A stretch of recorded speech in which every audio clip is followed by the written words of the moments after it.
everyone. Hope everyone's doing well.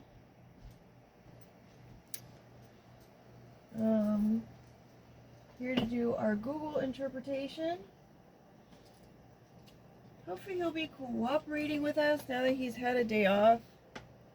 Let's hope so. Hey Google, can you help me interpret some cards and give us a message for those cards, please? I'd be happy to help. Please tell me which cards you've drawn, and I can offer some insightful interpretations and messages for you. Hey Google, thank you. The overall energy is when pigs fly, and there's a pig flying on the card. The cut of the deck cards are camp. That sounds like a whimsical card. It suggests that something you thought impossible might actually happen soon. Expect the unexpected, and stay open-minded. Hey Google, the split of the deck cards are camp, doctor, extended, such as in in-laws, and then we have the busy bee.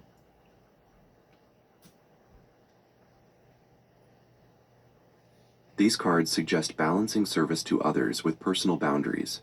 The camp doctor points to a healing or supportive role, perhaps within your in-laws' family circle. The busy bee reminds you to work efficiently, but don't lose sight of your own needs while tending to everyone else's.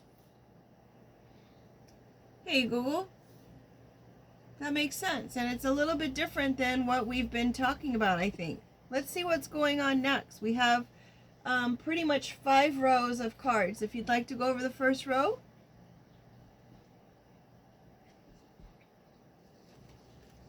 I'd love to help. Please go ahead and list the cards in that first row. Okay, hey Google, the first row starts with the Mystic card, then we have the Sprout card. Third position we have Gesture, then we have the Straight Hair, then we have Butterfingers. 6th card is the Layered Haircut, and 7th is the Nomad or Hobo.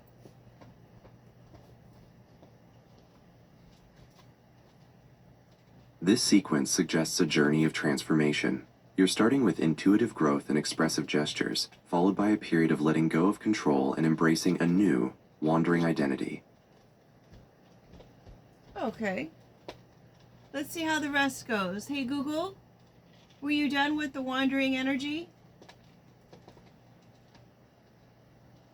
It's a process of letting go of your old identity. Are you ready to explore the second row of cards? Hey Google, I am ready to do the second row of cards, and those are an ancient spirit coming to collect. We have butter left on the counter.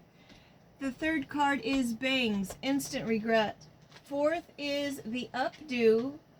5th position is studio. 6th position is yarn. And 7th position is fishbowl, also left on a counter.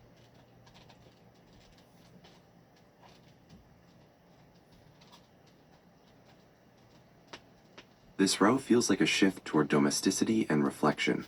The ancient spirit combined with butter left out suggests something old or forgotten needs your attention now. The studio, yarn, and fishbowl cards indicate a creative yet transparent space where you're feeling visible. You may be trying to knit together disparate parts of your life while feeling like you're under a microscope. Ready for the next row? Hey Google, did you mention the bangs haircut and the updo? Yes, I noted the bangs, instant regret, and updo cards, which reflect a sense of feeling exposed or self-conscious in your current situation. Okay, so Google, hey Google, we have the third row of cards, which starts with the first card of clubs, like at a golf course, you know, where people go and have meetings and stuff. The second card is the world is your oyster. Third card is toilet tissue.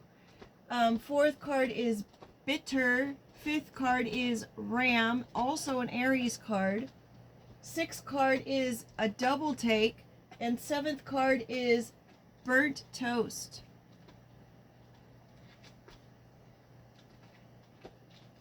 This row contrasts high-level networking with messy reality. It moves from ambitious goals to feeling burnt by small, frustrating annoyances. Ready for row 4?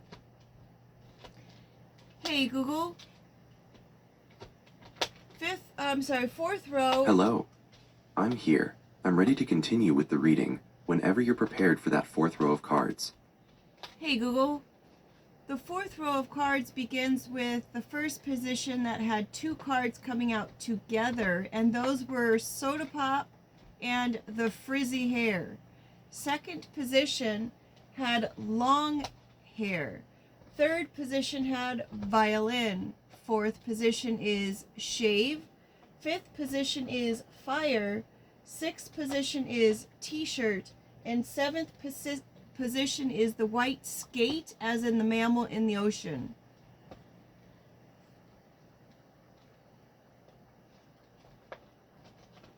This row signals a wild release of tension. The Soda Pop, Frizzy Hair, and Fire suggest a burst of energy, while the Violin and Orca bring a harmonious, deep water grounding to that intensity. Hey Google. I didn't have an orca card. I'm sorry. It was a white skate, which is a mammal in the ocean. Is that the one you were thinking was an orca?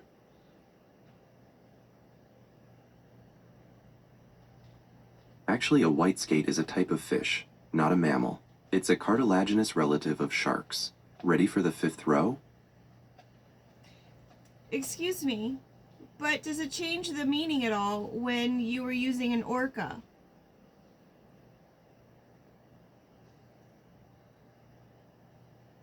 It does change the meaning. A skate represents grounding in deep, hidden emotions rather than the social, vocal energy of an orca. Are you ready for row 5?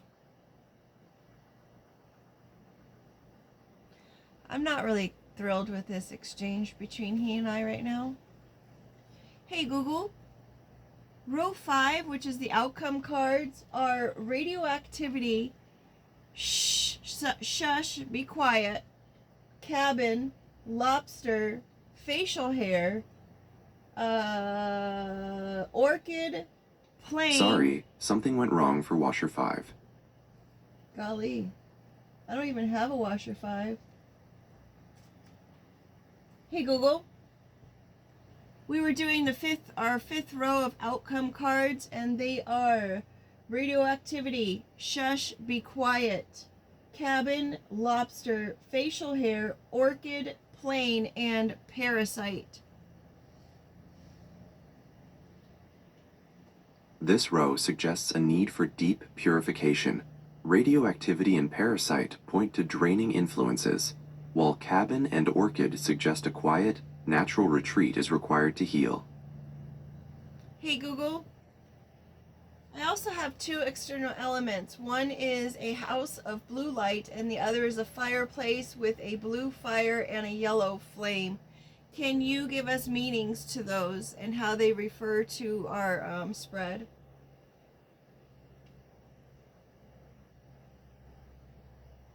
In your spread, these external symbols act as a spiritual anchor.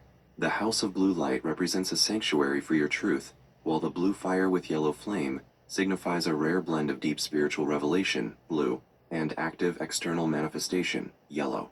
Together, they suggest that your recent intensity is leading to a genuine, grounded transformation. Hey Google. Could you give us an overall summary of the entire spread with the overall energy, the split of the deck, the external elements, and the cards on the spread and the outcome cards, please?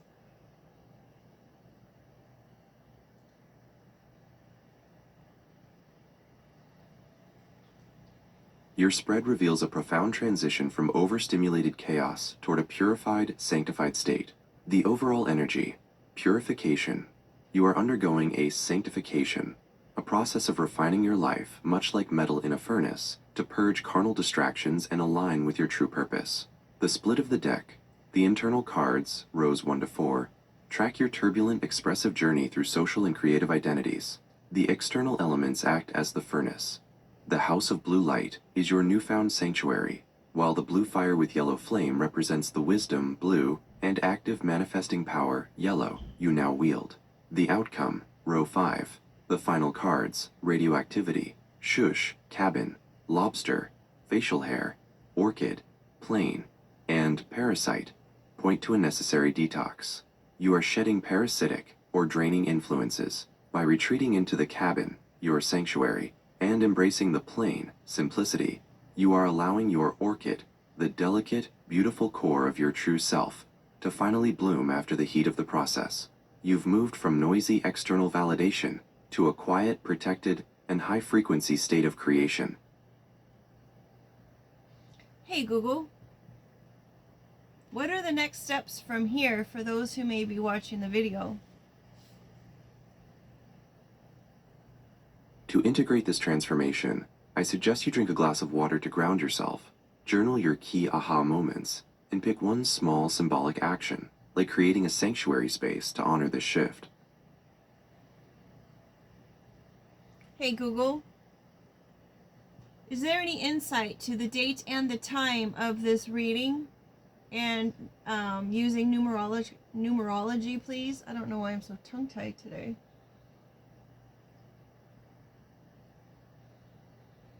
Today, May 5th, 2026, is a powerful day for number 5 energy. The day itself adds to 2, emphasizing patience, partnership, and intuition. At 2:44 p.m., the numbers suggest a need to stabilize your restless energy. Don't worry about being tongue-tied. It's a natural reflection of the detox and shifting energy you're navigating. Trust the process, slow down, and stay grounded. Isn't that interesting? Super interesting. Hey Google, is there any significance to the center card, center of the spread cards, which I believe would be bitter?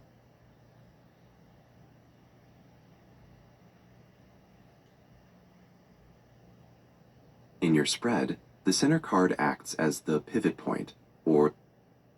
Hey Google, you got disconnected after you said the center point, or...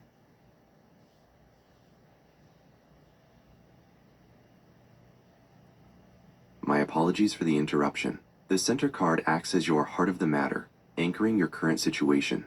Given today's date, May 5th, 2026, the energy vibrates to a 2, 5 plus 5 plus 2 plus 0 plus 2 plus 6 equals 20, which reduces to 2, emphasizing partnership, sensitivity, and intuition. Your center card acts as the pivot point. If its vibration aligns with this 2, it confirms you're in harmony with your environment. If it contrasts, it highlights exactly where you need to focus to move past that tongue-tied feeling. Essentially, the center card is the bridge between your past rows of development and your outcome of purification. Hey Google, so you're using bitter as a purification or a detox symbol versus someone feeling bitter about somebody else?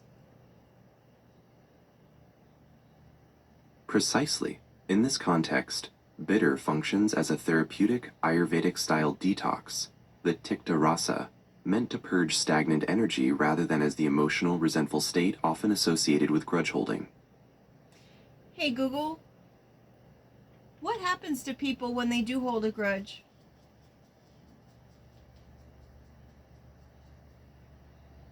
Holding a grudge keeps your body in a chronic stress state, which raises cortisol, blood pressure, and inflammation. This often leads to weakened immunity, sleep issues, and mental strain, essentially acting as a quote-quote-quote second arrow of self-inflicted harm. Letting go through forgiveness helps calm this response, improving your physical and emotional well-being.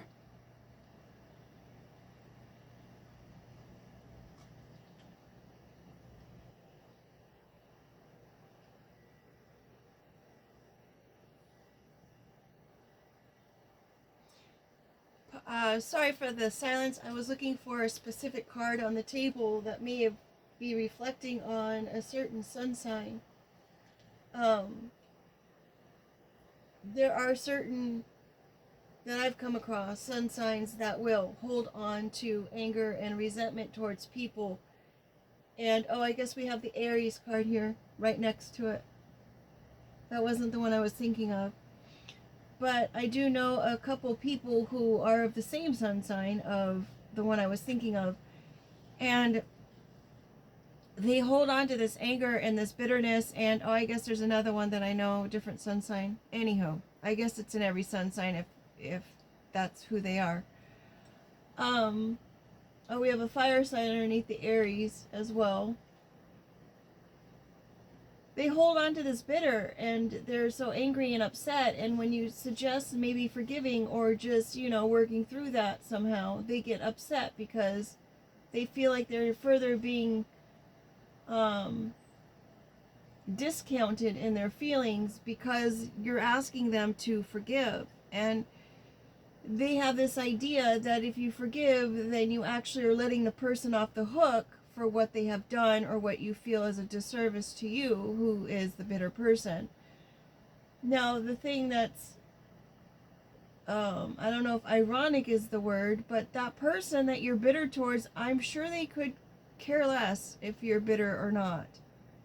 If they're the type of person to hurt you and be okay with hurting you, I'm sure they're okay with you being upset. And in that regard, you're just holding on to the circumstance, you're holding on to the experience, you're holding on to the energy, you're holding on to that person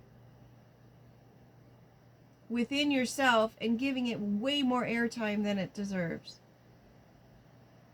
Meanwhile, the person that you might be upset with or bitter towards is carrying on in life like nothing ever happened. Because maybe, did you tell them that you were hurt by it? Did you tell them that that what they did to you wasn't cool, or you feel like maybe an apology is in order, or because they may not even know how you feel about it. I mean, depending on the severity, I guess. But as I said, if it was a big thing and they're the type of person to do that kind of thing, then they don't even worry or care about the fact that you're upset. And now you're allowing them to continue to hurt you. So why do you do that? You have to ask yourself. No one's discounting the pain. Nobody's discounting the wrongdoing.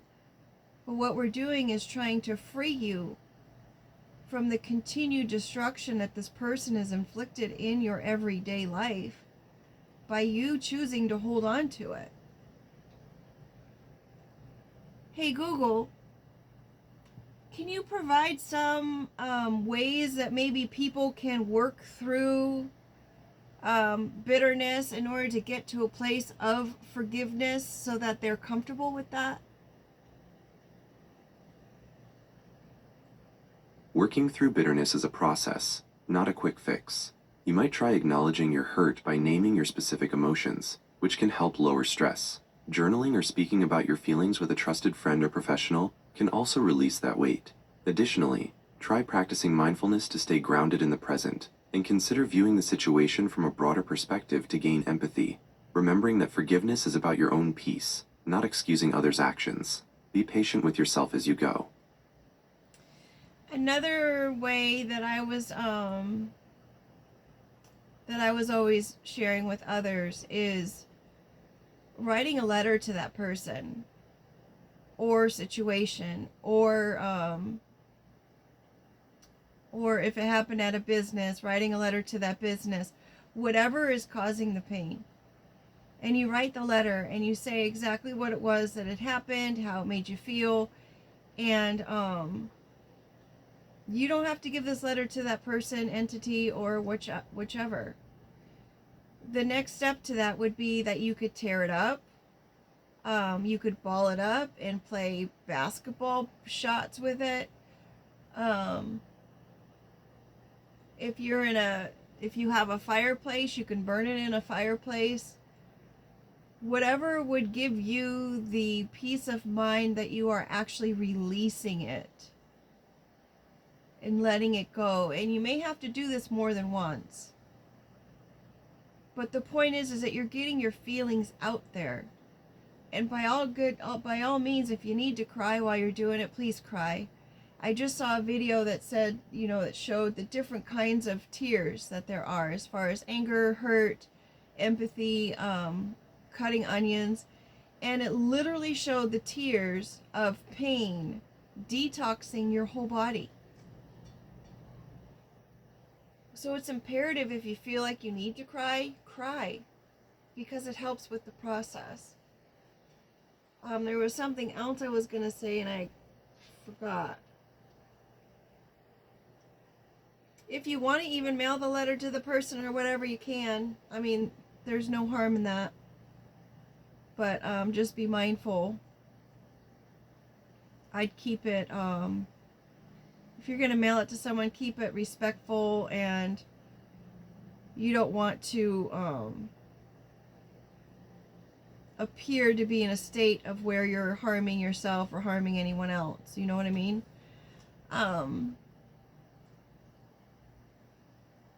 Another way to get rid of aggression or upset or anger is just literally a coloring book. Coloring. You can get really fat markers or fat crayons. Probably crayons are better. And you could just scribble if you want. And you can press down on those crayons if you get the really thick ones. And you can get your aggression out that way. I had a boss who was diabetic and also Greek, and he said that his personality of getting upset or being loud was because of his nationality, and that, you know, that's just how he was. So he'd get angry really easy, but I mean, as I said, he was a diabetic, so that probably had a lot to do with it. And so I brought him coloring books. I mean, mind you, he's 30 years older than I was at the time, and I would bring him coloring books, and he loved that idea. And we sat there and we took a 15-minute break from work, and he colored. And he enjoyed it. And it brought some joy to his day. So anytime I would see that he started to get upset, I would remind him that he had that coloring book if he'd like. And he really liked that idea. So I think it also made him feel like,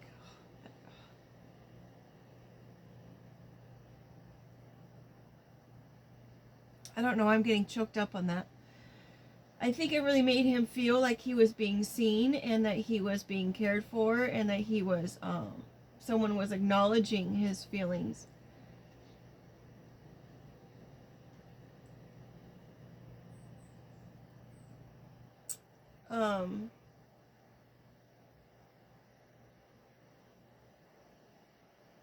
Yeah. Anywho. With that being said, I think I'll go ahead and end the video now. There are other ways that you can help yourself. There are ways that you can help others, but I think the thing that you need to do first, if you are in a state of bitterness and having a hard time forgiving, is just acknowledge the fact that yes, you were hurt.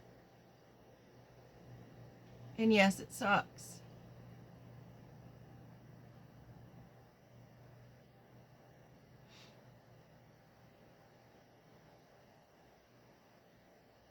But you deserve to be happy. And you deserve to have the freedom from the weight of what bitter can cause and the sickness that bitter can cause. There's nothing on this earth that is worth being upset over. Trust me, I know.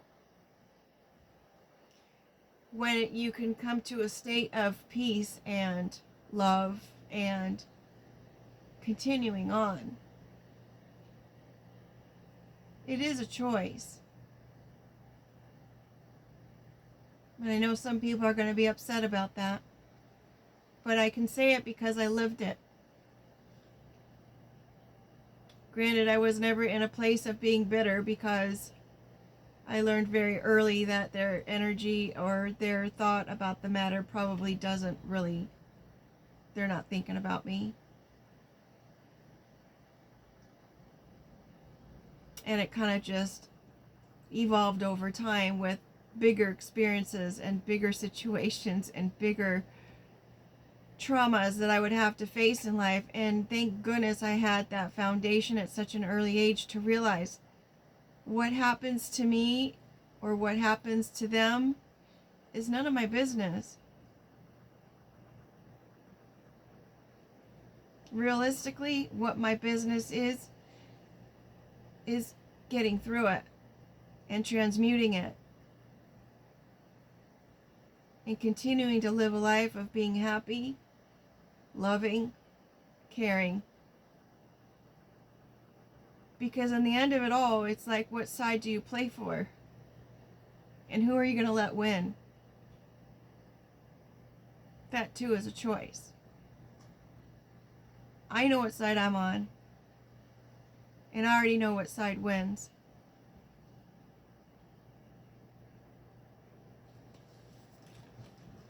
With that said, make it a great day. Take care. And thanks for being here.